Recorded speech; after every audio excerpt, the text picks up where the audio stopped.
I reminisce. I reminisce on when I was just a young girl, and the little things meant so much.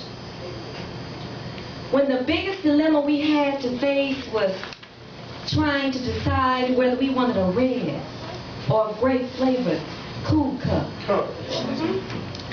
I reminisce on playing jacks, hopscotch, baseball with a stick and a tennis ball, running around playing cat and mouse. The only time we'd really get into trouble is if one of us got caught trying to be grown, playing house.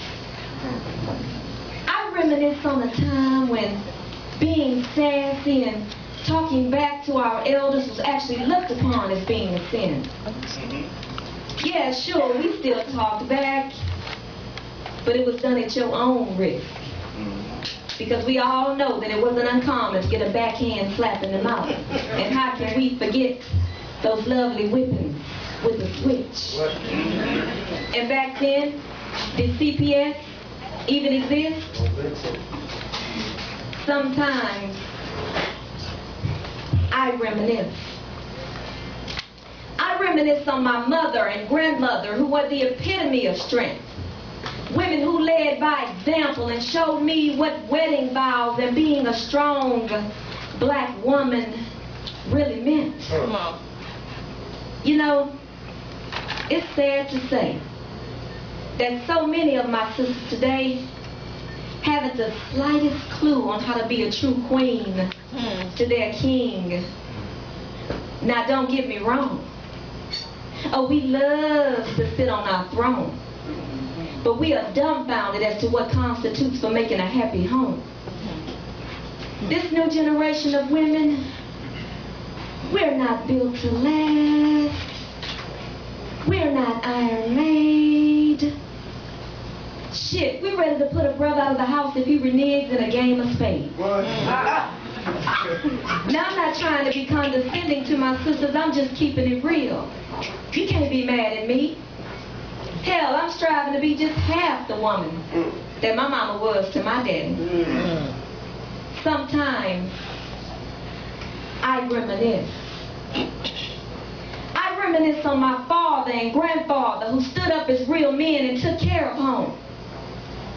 Real men that would never turn their backs on their wives and their kids. Real men that could actually show my son what being the king of his castle really is. This new generation of men, they're too busy trying to shine in their caddies. These fools think it's cool to be somebody's baby's daddy. I reminisce on real men like my father who knew how to bring home the bacon. Paying all the bills, well, that went without saying. Because see, real men have a voice. Because player, if you're a real man, the only reason your wife should have a job is if it's a fucking choice. Sometimes I reminisce. I reminisce and then I pray. I pray that God continues to bless me with the gift of being able to clearly see that I have evolved into the phenomenal woman that my ancestors molded me to be. And I pray that someday my son and daughter will proudly look back and sometimes reminisce on me. Yeah.